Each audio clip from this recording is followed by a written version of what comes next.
रावण के माता पिता का नाम कैकसी और विश्वश्रवा था।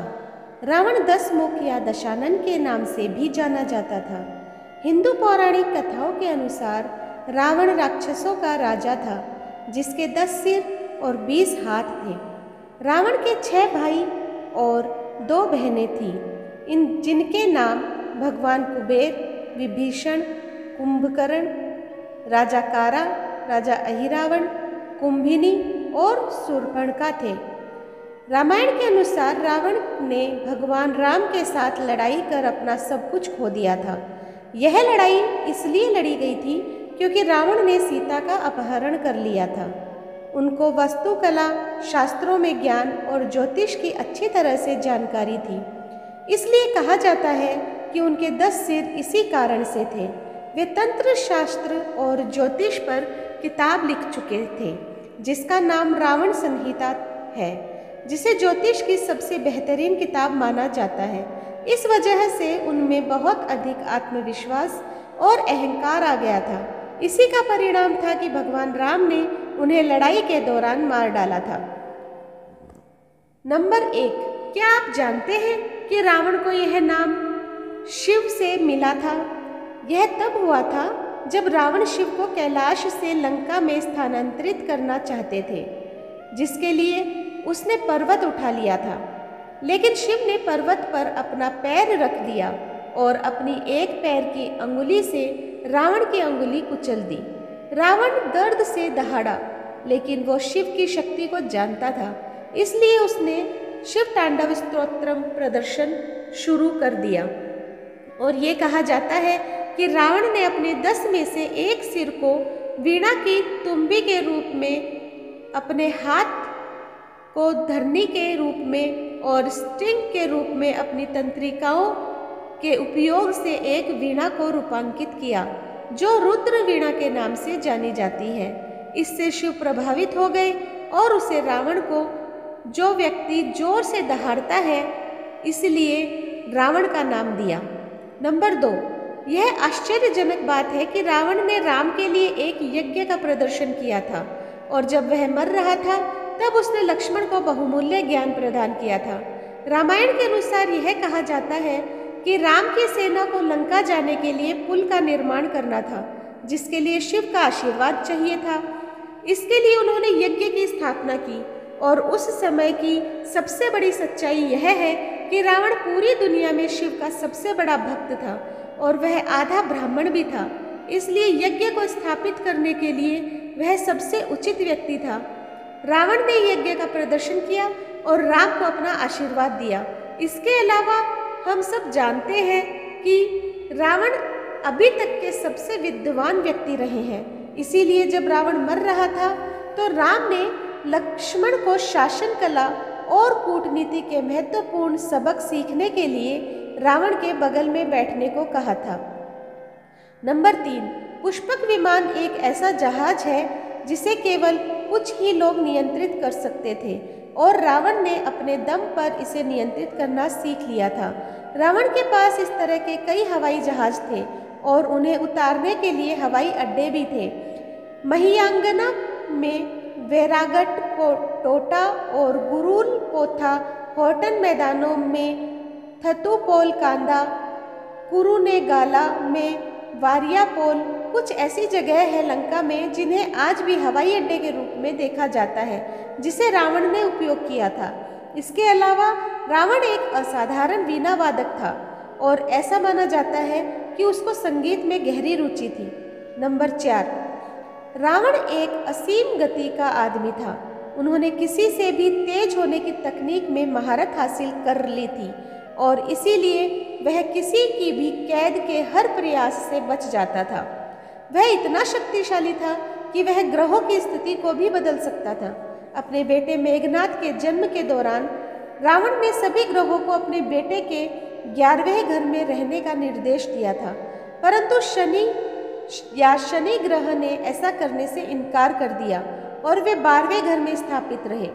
शनिदेव के इस व्यवहार के कारण रावण ने उन्हें गिरफ्तार कर कारावास में डाल दिया था। नंबर 5, क्या आप जानते हैं कि कुंभकर्ण और रावण विष्णु के द्वारा रक्षक यानी कि द्वारपाल के अवतार थे। जय और विजय भगवान विष्णु के स्वर्गीय निवास वैकुंठ के द्वार रक्षक यानी कि द्वारपाल थे। एक बार भगवान ब्रह्मा के 4 कुमार भगवान विष्णु से वैकुंठ मिलने गए। इन चारों कुमारों ने ब्रह्मचर्य का पथ चुना और अपने दिव्य पिता से अनुरोध किया कि वह उनको सदा 5 वर्ष के रहने का वरदान प्रदान करें। यह सोचकर कि वह शरारती बच्चे हैं, जय और विजय ने उन्हें वैकुंठ के भीतर जाने से यह कहकर रोक दिया कि विष्णु अभी आराम कर रहे हैं और इसलिए इस वक्त नहीं मिल सकते।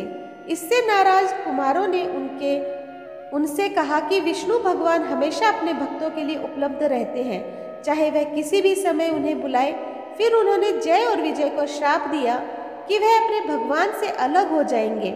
जब उन्होंने माफ़ी मांगी तब कुमारों ने कहा कि या तो वह 7 जन्मों तक धरती पर विष्णु के अवतार के सहयोगी दलों के रूप में रहे या फिर 3 जन्म उनके दुश्मन के रूप में व्यतीत कर सकते हैं।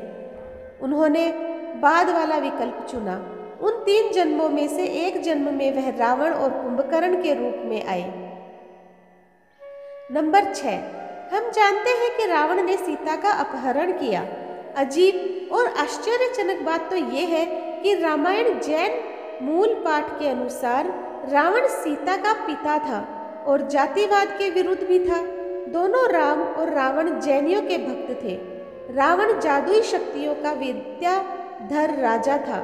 इसके अलावा जैनियों के विचार के अनुसार यह भी कहा जाता है कि रावण को राम ने नहीं अपितु लक्ष्मण ने मारा था। यह घटनाएं 20वें तीर्थकर मुनि सुव्रत के समय की कही जाती है। नंबर 7, रावण से सीखने के लिए बहुत सारी चीज़ें हैं, भले ही वह बुराई का प्रतीक है। उन्होंने बहुत से तांत्रिक उपाय बताए हैं, जिनमें से एक है कैसे हम अचानक से अमीर बन सकते हैं। इस उपाय को करने के लिए कोई भी शुभ दिन पर सुबह जल्दी उठकर दिनचर्या को पूरा करके पवित्र नदी या जलाशय जाए। किसी भी एक पेड़ के नीचे शांत और एकांत स्थान को देखें और एक चमड़े की सीट को फैला लें। फिर किसी बैठक पर बैठकर 21 दिनों के लिए इस धन मंत्र का जाप करें और इस जप के लिए रुद्राक्ष मोतियों का इस्तेमाल करें। 21 दिनों के बाद अचानक धन की आय में आप आश्चर्यचकित हो जाएंगे। नंबर 8, क्या आप रावण की मौत के पीछे की कहानी जानते हैं? अनर्य रघुवंश में एक निरपेक्ष प्रतापी राजा था। रावण जब पूरे संसार पर कब्जा करने के लिए निकले तब अनर्य से मिले और उनके बीच घमासान युद्ध हुआ। राजा अनर्य उस युद्ध में अपनी जान गंवा बैठे, परंतु मरने से पहले उन्होंने रावण को श्राप दिया कि उसको मारने वाला अनर्य के वंश की पीढ़ी में से कोई होगा। बाद में भगवान राम ने अनर्य के वंश में जन्म लेकर रावण का वध किया। नंबर 9, अजीब परंतु आश्चर्यजनक बात यह है कि रावण को महसूस होने लगा था कि उसकी बसाई हुई दुनिया का अंत होने वाला है। वह अपनी किस्मत जानता था कि उसकी मौत विष्णु के अवतार से होगी और इससे मोक्ष प्राप्त होगा और राक्षस की योनि से मुक्ति मिलेगी।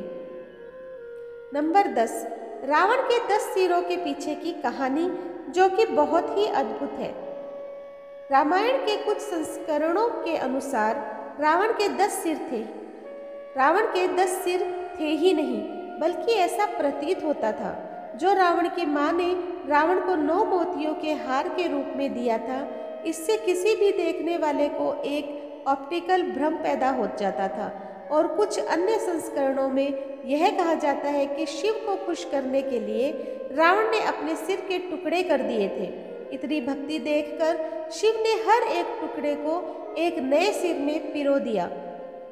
उसके 10 सर थे, काम यानी कि हवस, क्रोध गुस्सा, मोह यानी कि भ्रम, लोभ यानी कि लालच, मादा यानी कि गौरव, विद्वेष यानी कि ईर्ष्या, मानस यानी कि मन, बुद्धि यानी कि ज्ञान, चित्त यानी कि इच्छा पत्र और अहंकार यानी कि अहंकार। यह सब 10 सिर बनाते हैं और इसलिए रावण के पास ये सब गुण थे।